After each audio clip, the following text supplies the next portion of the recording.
In terms of like what we think will happening, more than likely it's always a buy the rumor, sell the event news. So we'll run up. We'll after we kind of pass this kind of rough period. This it's not even rough really. It's pretty awesome right? For us. We're buying, Yeah, right? yeah, Right. good times.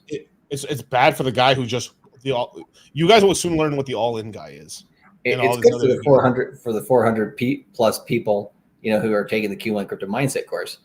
Not as good for everybody else. Right.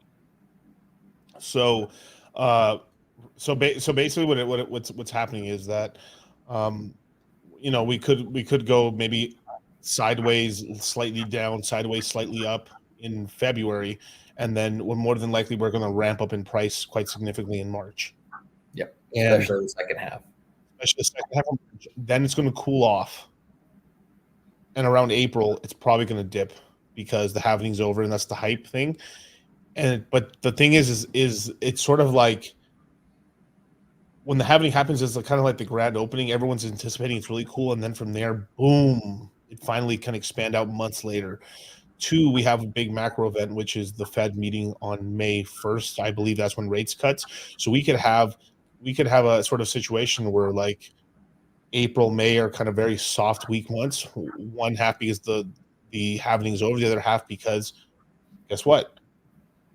Maybe stocks are down slightly because of the finally the Federal Reserve is starting to lower interest rates, which is price positive for everything in the asset classes. We're going to get a 50%. No, I'm sorry, forgive me, a 45% reduction in the federal funds rate over 2 years, which is really good.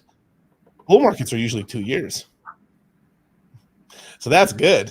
So it's very interesting. You have a lot of things. So you have boomer retirement money coming in. It can come in droves finally, and it's getting cheaper and cheaper to lower rates, which makes it just loosens everything up. So people are willing to take more speculative investment, more speculative risks, or can now take equity out of their houses, can now refinance and move. A lot of money can kind of free up, and then people decide to speculate.